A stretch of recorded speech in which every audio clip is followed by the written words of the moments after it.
Hi guys, welcome back to my new video IPL 2024 match talks. ఇవాళ video ఏంటంటే Rajasthan Royals వరుస విజయాలతో దూసుకుపోతుంది and అలాగే ముంబై ఇండియన్స్ వరుస పరాజయాలతో వెనకబడుతుంది.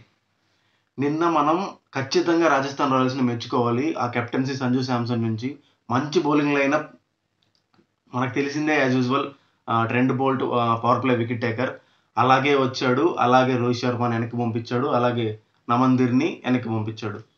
సో వాళ్ళు ఒక రన్కే 2 వికెట్లు కోల్పోయారు. అక్కడే ముంబై కుప్ప కోల్పోయింది.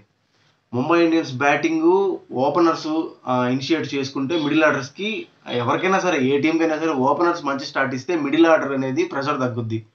సో 4 వికెట్లు వెంటనే పడిపోయి మన కెప్టెన్ హార్దిక్ పాండ్యా చాలా మంచి ఇన్నింగ్స్ చేశాడు. బట్ ఒక రాంగ్ షాట్తో అవుట్ అయిపోయాడు. సో బ్యాటింగ్ లైనప్ ఎవరు బాగా ఆ తిలక్ వర్మ, హార్దిక్ పాండ్యా లేకపోతే నాకు తెలిసి ఆర్సీబీ లియెస్ట్ స్కోర్ని వీళ్ళు బీట్ చేసి ఉంటారు. ఇక్కడ మనం మంచి క్రెడిట్ ఇవ్వాలి రాజస్థాన్ రాయల్స్కి. చాలా అంటే చాలా మంచి బౌలింగ్ లైనప్, బ్యాటింగ్లో తగ్గలేదు, బౌలింగ్లో తగ్గలేదు. ఇప్పటి వరకు జరిగిన ఐపీఎల్ మ్యాచెస్ మనం చూసినట్టయితే ఎవరైతే హోమ్ గ్రౌండ్లో ఆడుతున్నారో వాళ్ళకి అడ్వాంటేజ్ ఉంటుంది. ఒక్క కేకేఆర్కి ఆర్సీబీకి జరిగింది కదా ఆ మ్యాచ్ తప్ప ఇప్పటివరకు అన్ని హోమ్ గ్రౌండ్లో ఎవరు ఆడుతున్నారో వాళ్ళే గెలిచారు. ఇక్కడ హోమ్ గ్రౌండ్లోనే ఆడలేకపోతున్నారంటే, హోమ్ గ్రౌండ్లోనే ఓడిపోయారంటే ఇది చాలా అవమానం ముంబై ఇండియన్స్ టీంకి. ఎందుకు ఇలా జరుగుతుందో, బ్యాక్ ఏమన్నా సమ్ పాలిటిక్స్ జరుగుతున్నాయి ఏందో అనేది మనకు తెలియాలి. చాలా రూమర్స్ వస్తున్నాయి మేనేజ్మెంట్ పైన. బట్ అవన్నీ తట్టుకొని మన కెప్టెన్ హార్దిక్ పాండ్యా చాలా బాగానే ఇన్నింగ్స్ని కొనసాగించాడు. బట్ ఒక రాంగ్ షాట్తో అవుట్ అయ్యాడు. ఇక్కడ మనం కంప్లీట్గా మన క్రెడిట్ అనేది రాజస్థాన్ రాయల్స్కి ఇవ్వాలి.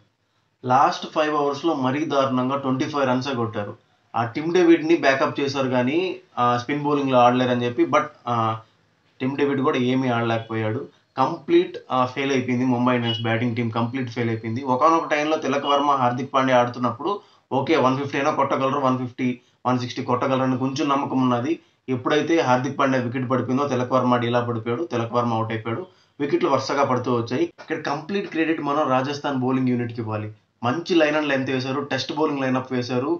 ముంబై ఇండియన్స్ బ్యాటర్స్ డీలా పడ్డారు. ఇక్కడ నేను లాస్ట్ 2 వీడియోస్ నేను చెప్తున్నాను, బెంచ్లో ఉన్న ఆకాష్ మడివాల్ని ముంబై ఇండియన్స్ వాళ్ళు తీసుకుంటే మంచి రిజల్ట్ ఉంటుందని. నిన్న తీసుకున్నారు, అతను మంచి రిజల్ట్ చూపించాడు, 3 వికెట్స్ తీశాడు. సో ఇక్కడ ముంబై ఇండియన్స్కి ఏం తప్పు లేదు. ఇంటర్నల్గా పాలిటిక్స్ జరుగుతున్నాయి, దాన్ని మైండ్లో పెట్టుకొని ఎవరికి వారు స్ప్లిట్ అయిపోయి యూనిటీ లేకుండా ఆడుతున్నారు. సో అదే ప్రాబ్లం ఇక్కడ, అంతకు మించి ఏం లేదు. ముంబై ఇండియన్స్ బ్యాటింగ్ లైనప్ చాలా బాగుంది. లాస్ట్ ఇయర్ మీరు చూసినట్టయితే 5 టైమ్స్ వాళ్ళు 200 రన్స్ని చేస్ చేశారు. సో యూనిటీ లేకుండా ఆడుతున్నారు, ఎవరికి వాళ్ళు ఆడుతున్నారు ఇంటర్నల్ పాలిటిక్స్ వల్ల. సో అది హార్దిక్ పాండ్యా కెప్టెన్సీ అని నేను చెప్పను. వీ హ్యావ్ టు యాక్సెప్ట్ అంతే. మనం మేనేజ్మెంట్ డిసైడ్ చేసుకుంది హార్దిక్ పాండ్యా కెప్టెన్సీ అని, వీ హ్యావ్ టు యాక్సెప్ట్. మళ్ళీ రోహిత్ శర్మకి ఇస్తారని నమ్మకాలు లేవు. ఇచ్చినా రోహిత్ శర్మ యాక్సెప్ట్ చేయాలని నేను అనుకుంటున్నా. సో ఇవన్నీ పక్కన పెట్టేసి వాళ్ళు యూనిటీగా ఆడితే ముంబై ఇండియన్స్ టీం మంచి బ్యాటింగ్ లైనప్ ఉంది, మంచిగా ఆడతారు. ఇక మనం స్కోర్ కార్డుని చూసినట్టయితే ఇషాన్ కిషన్ ఏదో 16 కొట్టాడు, రెండు 4లు కొట్టి ఒక 6 కొట్టి. మధ్యలో ఎవరు ఆడలేదు. తిలక్ వర్మ, హార్దిక్ పాండ్యా ఆడకపోతే నేను చెప్పినట్టు ఆర్సీబీ లోయెస్ట్ స్కోర్ని వీళ్ళు చేసేవారు. ఇక రాజస్థాన్ బౌలింగ్లో తగ్గల, బ్యాటింగ్లో తగ్గల. రియాన్ పరాగ్ చాలా బాగా ఆడాడు, చాలా అంటే చాలా బాగా ఆడాడు. ఇది గైస్ ఇవాళ వీడియోలో రాజస్థాన్ బౌలింగ్ యూనిట్ని చాలా మెచ్చుకోవాలి. ఎందుకు నేను రాజస్థాన్ గురించి చెప్పలేదంటే అక్కడ అంత స్కోర్ లేదు. ఎవరన్నా బాగా ఆడింటే, మంచిగా ఆడింటే నేను చెప్పింటాను. రాజస్థాన్లో ఆడాడు, రియాన్ పరాగ్ బాగా ఆడాడు. సో అతని దగ్గరే ఉంది ఆరెంజ్ క్యాప్ ఇన్ఫ్యాక్ట్. సో ఇది గైస్ ఇవాళ వీడియోలో. ఇంకా పాయింట్స్ టేబుల్లో మనం చూసుకున్నట్టయితే యాజ్ యూజువల్ రాజస్థాన్ 3 ఆడింది, 3 గెలిచింది. కేకేఆర్ సెకండ్ పొజిషన్లో ఉంది, 2 ఆడి 2 గెలిచింది. Mumbai Indians as usual 10th ప్లేస్లో ఉంది. మీరు అనుకోవచ్చు అంతకుముందు ఎప్పుడో ముంబై ఇండియన్స్ వాళ్ళు ఫస్ట్ 5 మ్యాచెస్ ఓడిపోయి కప్పు గెలిచారని. అలా జరుగుద్దా అంటే జరగచ్చు, జరగపోవచ్చు.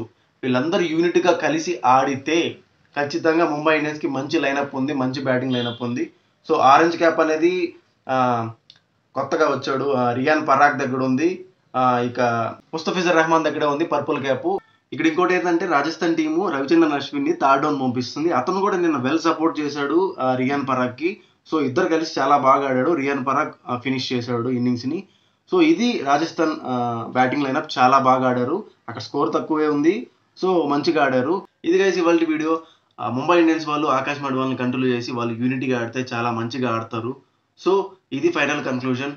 Thanks for watching my video guys. Please do subscribe to my channel and click on the bell icon. See you until in the next video. Jai Hind.